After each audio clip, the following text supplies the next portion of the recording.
El movimiento de justicia restaurativa está teniendo un importante impacto en las normativas nacional e internacional. Se trata de una nueva manera de entender la justicia que se concentra en reparar el daño causado a las personas más que en castigar a los delincuentes. La mediación es uno de los instrumentos más importantes de la justicia restaurativa y está teniendo una presencia cada vez mayor en las prácticas judiciales españolas. Vamos a conocer con detalle qué es la mediación y la justicia restaurativa, sus ventajas y cómo se está implantando en España. Para ello nos acompañan 3 expertos en mediación penal y justicia restaurativa. Mi nombre es Alfonso Serrano Maillo, soy el director del Departamento de Derecho Penal y Criminología de la UNED y también soy director del curso sobre mediación y justicia restaurativa de la UNED. Bueno, existe un movimiento relativamente reciente, pero desde luego muy pujante y me atrevería a decir también que con mucha ilusión y mucha esperanza, basado en esta idea de la mediación y de la justicia restaurativa como formas alternativas de respuesta a la comisión de hechos delictivos, desde luego en comparación con la privación de libertad. Es decir, estamos hablando de una forma de resolver conflictos y en particular de responder a la comisión de un hecho delictivo que trata, en fin, tiene otras muchas virtudes, me atrevo a decir, pero una de ellas es tratar de contrarrestar la punitividad contemporánea y el hecho de que la pena de prisión sea la pena estrella de nuestro ordenamiento. Podemos, por lo tanto, preguntarnos por el concepto de mediación. ¿Qué es la mediación? Contamos con la presencia de la profesora Josefina García Cervigón, que es profesora del Departamento de Derecho Penal y Criminología de la UNED y una experta en estas cuestiones y nos puede ilustrar sobre este punto. Primeramente, decir que la mediación penal puede manifestarse tanto en el ámbito del derecho penal de adultos como en el ámbito del derecho penal de menores. La mediación penal es una manifestación de lo que técnicamente se denomina resolución alternativa de conflictos, desarrollada en el marco de la justicia restaurativa. Si seguimos la recomendación número 9919 del Comité de Ministros del Consejo de Europa, se entiende por mediación penal, y en este sentido cito de forma literal, todo proceso que permite a la víctima y al delincuente participar activamente, si consienten libremente, en la solución de los problemas provocados por el delito con la ayuda de un tercero independiente, el mediador. En definitiva, es un encuentro entre la víctima y el presunto delincuente ante un tercero ajeno a ese conflicto, que es el mediador, con la finalidad de poder llegar a un acuerdo de reparación.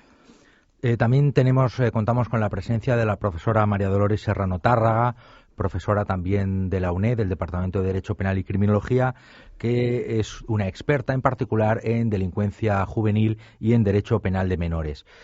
Frente a esta falta de regulación de la mediación en el terreno de los adultos, la situación en el terreno de la delincuencia juvenil es diferente. ¿No es así, profesora?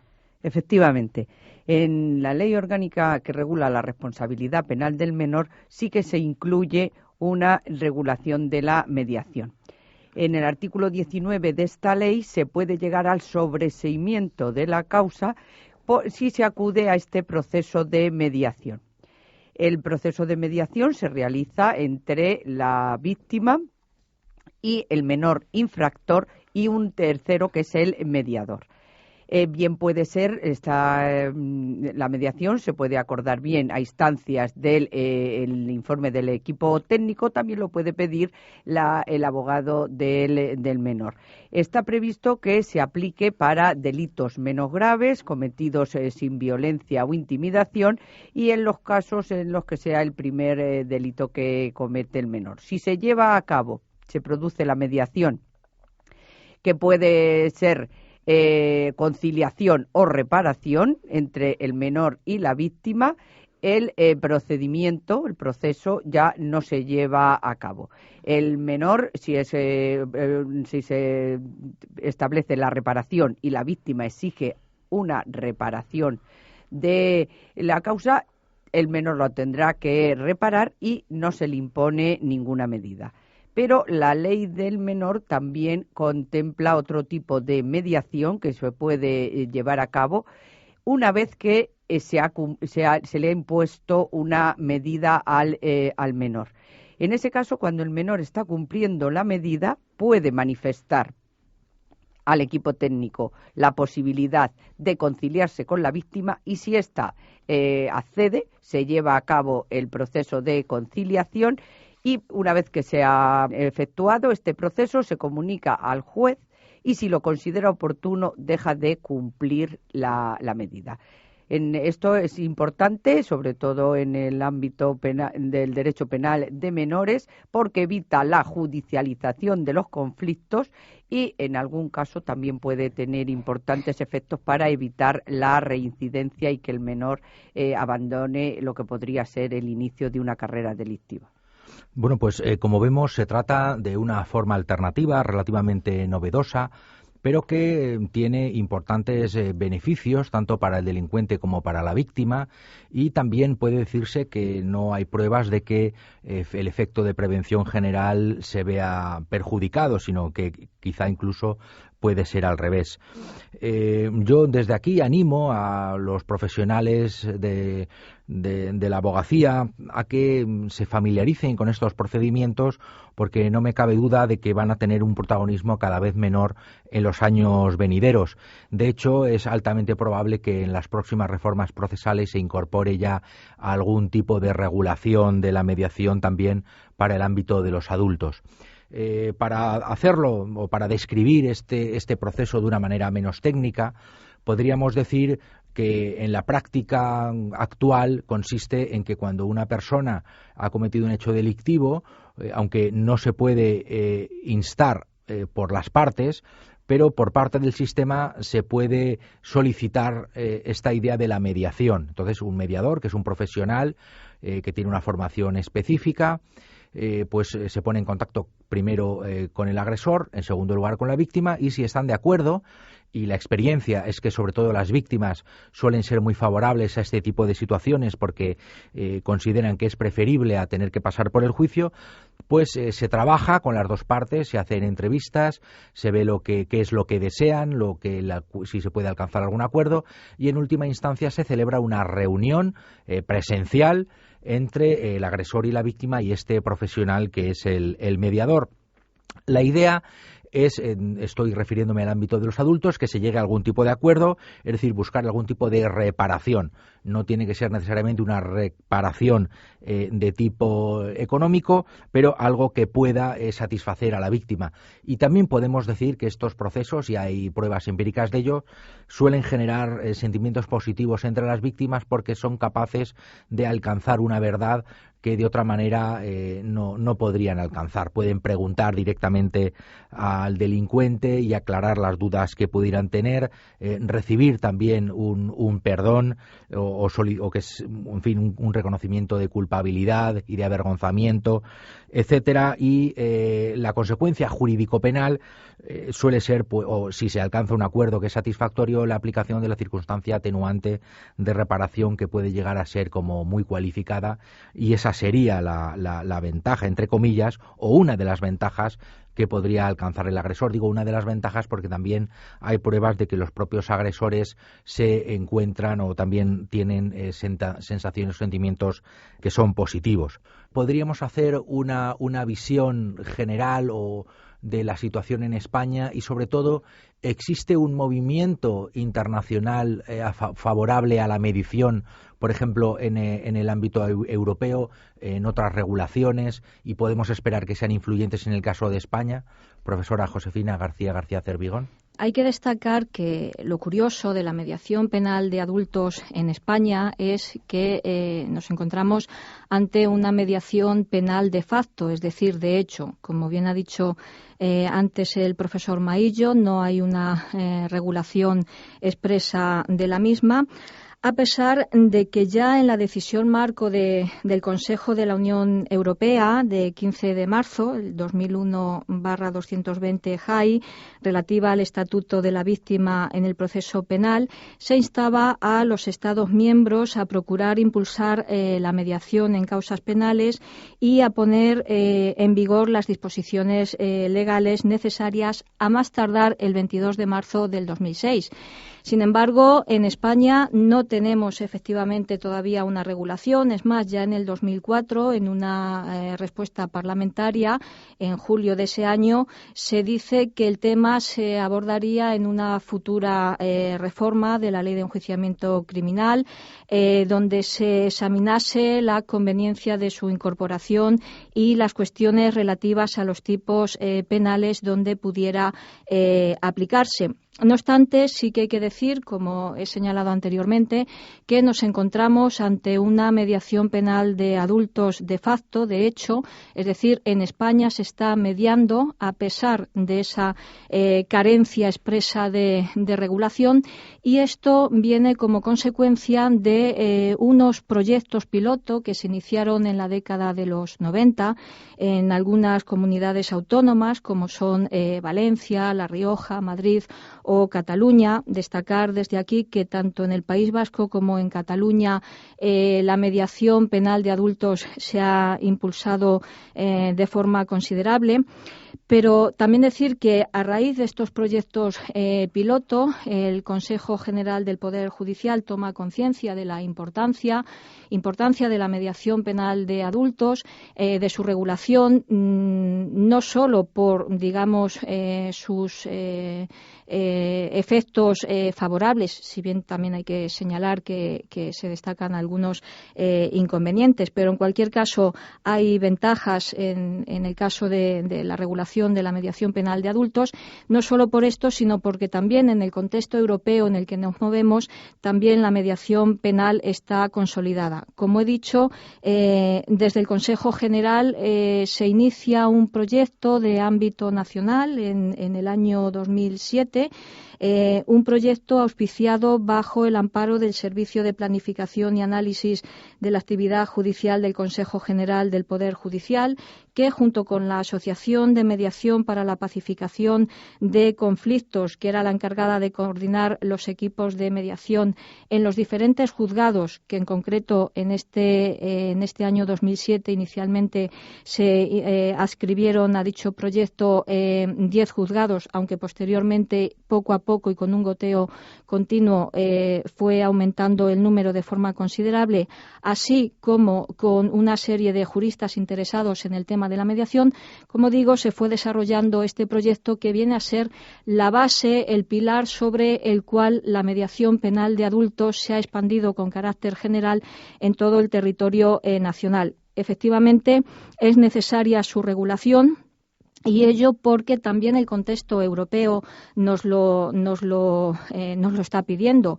Pensemos en países como Portugal, donde relativamente hace pocos años se ha regulado, o en el caso italiano, donde con dificultades, pero sí que se está llevando a cabo la mediación penal de adultos en el ámbito de las bagatelas, es decir, en el ámbito de aquellas infracciones penales que conllevan una sanción mínima.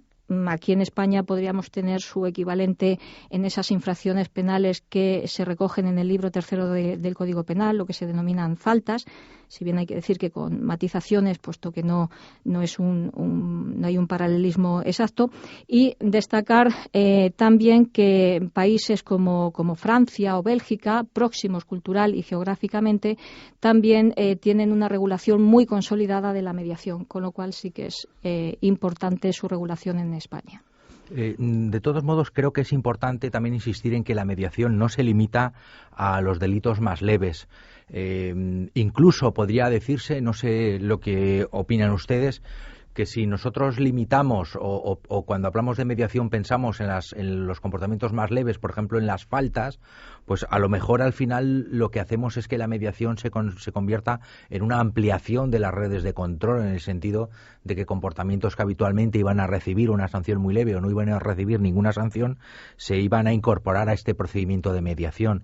Hay experiencias de mediación también, incluso con terroristas. En fin, que creo que es importante llamar la atención sobre este hecho, ¿no? Que la mediación no se limita a comportamientos leves. Insisto una vez más en que me gustaría animar a los abogados y demás operadores jurídicos a que consideraran con seriedad esta forma alternativa de conflictos, porque me parece que hay todas las razones para pensar que en el futuro se va a convertir en algo cada vez más importante y más habitual. Detrás de la idea de mediación y de justicia restaurativa hay un fundamento, es decir, hay un fundamento teórico de por qué debería esperarse o por qué podría esperarse que estos procesos fueran beneficiosos. Hay algunas teorías criminológicas que así lo avalan.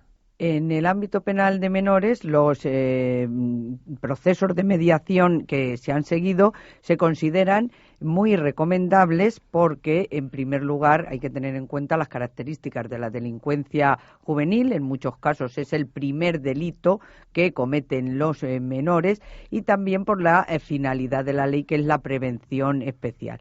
Esto tiene importancia porque el menor se le desjudicializa ese conflicto, porque también es más impactante para él y supone una estigmatización su contacto con los órganos de la justicia.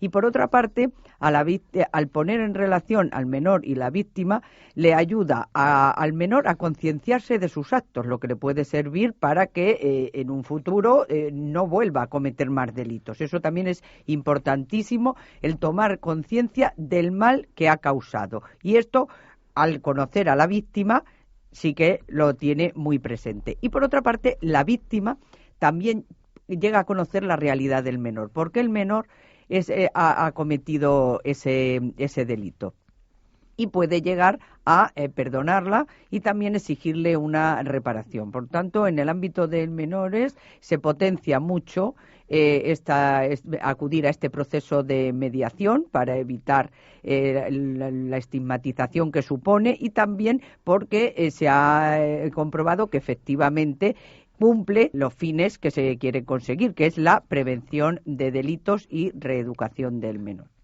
Bien, en el ámbito de la mediación penal de adultos hay que decir, como ya se ha señalado anteriormente, que efectivamente desde el punto de vista teórico se aboga por una serie de ventajas en el caso de su regulación y aplicación.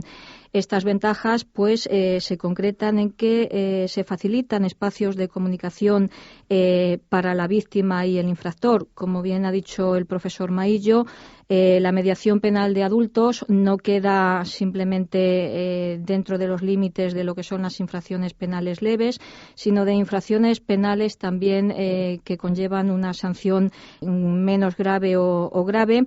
Desde el punto de vista práctico, en España pues se percibe la mediación en la praxis se está dando en el ámbito de delitos contra las personas, por ejemplo lesiones, delitos contra el patrimonio, por ejemplo hurtos, robos con violencia. Pues bien, el favorecer esos espacios de comunicación entre la víctima y el infractor lo que hace es que la víctima pierda esos miedos, esas inseguridades, con lo cual aquí tenemos una de las ventajas fundamentales de la mediación. También se habla de la descongestión de la Administración de Justicia, de sus órganos auxiliares, de una mejora de la percepción ciudadana de la justicia, de la devolución del protagonismo a la sociedad civil, siendo necesario, por lo tanto, vuelvo a decir, ese impulso de la mediación penal derivada no solo de esos compromisos europeos que indudablemente los tenemos, sino también porque nos permite replantearnos los principios del derecho penal clásico. Bueno, efectivamente, como estamos viendo, hay una serie de razones que avalan el recurso a la mediación, y en todo esto se profundiza en el curso de Mediación y Justicia Restaurativa que dirijo desde la UNED. El enfoque que le damos no es solamente jurídico, sino que también se le concede una importante atención a la relevancia criminológica de estos procesos. Y aquí pues parece imprescindible hacer referencia a otra ventaja que concede la mediación, y que tiene que ver con la idea de la prevención del delito. Autores como John Braithwaite, en su famosa teoría del avergonzamiento reintegrador, sugiere que la respuesta que se dé a quien ha cometido un hecho delictivo es decisivo de cara a que repita esos hechos delictivos, a que continúe su carrera criminal o, por el contrario, a que la abandone. Y esto se inscribe, como habrá advertido el crítico oyente, en la tradición del etiquetamiento del labeling approach. De acuerdo con John Braithwaite, cuando la respuesta que se ofrece a quien ha cometido un hecho delictivo, es decir, cuando se responde a quien ha cometido un hecho delictivo por parte del sistema de administración de justicia, se produce un proceso de avergonzamiento. Pero según cómo sea esa reacción, puede ser un avergonzamiento reintegrador o, por el contrario, estigmatizante. Si la respuesta es puramente negativa, dice Braithwaite, se tenderá a producir este avergonzamiento estigmatizante que tenderá a hacer que la persona continúe su carrera criminal. Cuando, por el contrario, además de este reproche que se hace al culpable, también se le abre una puerta para que continúe formando parte de la sociedad, también hay un elemento positivo que convierte este avergonzamiento en reintegrador y puede hacer, o de hecho hay pruebas que aquí así lo sugieren, puede contribuir a un abandono de la carrera criminal, ¿no? Por tanto, como vemos, la mediación tiene también un sustento teórico que aquí hemos visto de una manera muy superficial, pero en el cual merece la pena profundizar. Creo que también sería importante, además de estas razones, teóricas o de estas experiencias que ya conocemos sobre la mediación y sus beneficios, creo que también sería importante que en España, a pesar de nuestra tradición antiempírica, le concediéramos un papel importante a la evaluación de estos procesos. Creo que es importante, y de hecho, si se pudieran diseñar experimentos verdaderos, que pudiéramos ver si efectivamente estas ideas que estamos aquí mencionando son efectivas o no. Y yo quiero preguntar a mis compañeras, a la profesora Josefina García Cervigón y a la profesora María Dolores Serrano Tárraga. Hay pruebas, hay experimentos que han encontrado que las personas que son sometidas a este tipo de procesos, digamos los delincuentes, tienen una tasa de reincidencia menor, al menos en algunos casos y al menos para algunos tipos delictivos, pero también se producen hallazgos relativos a la satisfacción que se produce tanto en las víctimas como en los agresores. De acuerdo con su experiencia, ¿creen ustedes que este proceso de la mediación es también prometedora para crear una satisfacción, una mejor imagen de la administración de justicia en los agresores y sobre todo en las víctimas? Pues efectivamente, yo creo que sí que contribuye a mejorar esa imagen de la Administración de Justicia y también contribuye en gran parte a el protagonismo de la víctima. La víctima siempre ha sido olvidada por el derecho penal. También hay que tener en cuenta que el derecho penal va dirigido a los delincuentes, pero en los últimos no podemos dejar de lado a la víctima, y aquí en el proceso de mediación se evita la victimización que supone para la víctima el proceso judicial, que también le supone un gran pues bastante penoso puede llegar a ser, y sin embargo con el proceso de mediación no es tan traumático para ella.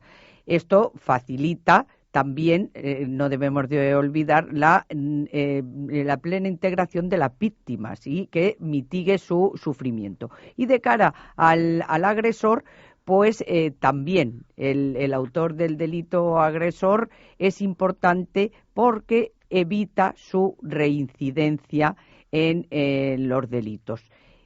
Conoce de cerca a la víctima y tiene también unos beneficios, porque en algunos casos también es muy importante, como ya ha dicho también el profesor Serrano Maillo, el trato que se recibe por parte de la Administración de Justicia. En muchos casos, si el delincuente considera que no ha sido muy bien tratado, o la idea que él tenía, esto le puede llevar también a manifestar su disconformidad cometiendo nuevos delitos. En cambio, en el proceso de mediación, él se siente conforme con él mismo y evitará que vuelva a cometer delitos. Sobre todo es muy importante que conozca a la víctima no solo dentro del proceso, sino toda la realidad que tiene con ella. Efectivamente, suscribo lo dicho por mis compañeros, la profesora Serrano Tárraga y el profesor Serrano Maillo. La mediación penal y en el ámbito de adultos que estamos tratando tiene considerables ventajas. Se hace un especial hincapié y relevancia en la víctima. Ya en la década de los años 90 en España, hacia el año 95, es cuando se empieza a legislar teniendo en cuenta la importancia de la víctima, no dándole ese papel secundario que hasta entonces tenía. En el caso de la mediación, igualmente la víctima tiene un papel preponderante. Pensemos que uno de los principios que regula, o principios que no están escritos, pero que sí que están ahí latentes en la mediación, entre otros, es el de la voluntariedad, es decir, la víctima ha de querer ese proceso de mediación y ha de aceptar el mismo. Si la víctima quiere, se inicia ese proceso de mediación y ese espacio dialogado, ese encuentro que no se contamina, digamos, con aspectos de tipo procesal o jurídico, sino que se deriva hacia un proceso en el que hay una tercera persona ajena, el mediador, supone el aumentar esa seguridad de la víctima, también por parte del presunto delincuente, el comprender los miedos, las inseguridades de la víctima y esa satisfacción moral que muchas veces la víctima tiene a consecuencia de esa entrevista con el delincuente, pues supone unas ventajas que a lo mejor una sentencia en un proceso judicial pues no conllevaría. Con lo cual, pues indudablemente la mediación penal sí que tiene considerables argumentos teóricos y prácticos para su legislación y potenciación en España y en general en el derecho comparado. Pues sí, yo estoy también de acuerdo con ustedes y creo que además hay ciertas pruebas empíricas que así lo respaldan. No debemos tampoco ver en la mediación una panacea. No existe una forma de respuesta al delito que sea perfecta y lo mismo ocurre con la mediación y la justicia restaurativa. Pienso que es un enfoque valioso, que es un enfoque, ya lo he dicho, que va a ser cada vez más importante en el futuro, aunque solo sea porque esta crisis que nos acucia pues hace que cada vez se haga más imperativo el reducir los costes del sistema de administración de justicia. Es decir, aunque solo sea por estas razones de oportunismo, etcétera, pues creo que va a tener un protagonismo cada vez mayor. Pero repito que no es una panacea. Es útil, tiene importantes ventajas, pero también es cierto, tenemos que decir que la mediación no es pensable para todos los casos. Ya se ha mencionado efectivamente la voluntariedad de la víctima, que suele darse, pero no siempre el agresor desea participar y tampoco todas las víctimas. Tampoco sirve para todos los delitos. Tampoco podemos pensar que va a tener un impacto decisivo en las tasas de criminalidad de nuestros países. Es posible que afecte a la reincidencia, pero a nivel individual, a nivel agregado, es más difícil que este impacto quede acreditado. También tenemos que insistir o tenemos que señalar que la mediación, la justicia restaurativa provienen originariamente de contextos socioculturales relativamente distintos del nuestro y por lo tanto habrá que ver hasta qué punto es posible esa integración con plenitud. Y entre paréntesis, en parte también estas diferencias culturales son las que han despertado algunos recelos en sectores del sistema de administración de justicia y quizá de la opinión pública. La receta contra todas estas dudas creo que solo puede pasar de la mano de la evaluación empírica, de una evaluación empírica que sea seria y que nos permita tener argumentos empíricos difíciles de rebatir acerca de las ventajas y los beneficios, de los costes en términos económicos del procedimiento tradicional y de la mediación y justicia restaurativa y, por lo tanto, hago esta llamada de atención sobre la necesidad de evaluar estos programas. Con esto damos por concluida esta presentación sobre el curso de mediación y justicia restaurativa de la UNED, del que soy director, y quiero agradecer a mis compañeras, las profesoras Josefina García Cervigón y María Dolores Serrano Tárraga, la amabilidad que han tenido de compartir con nosotros sus conocimientos, y yo les agradezco muy sinceramente la atención que nos han prestado. Mi nombre es Alfonso Serrano Maillo, soy director del Departamento de Derecho Penal y Criminología de la UNED y director del curso curso en mediación y justicia restaurativa de la UNED.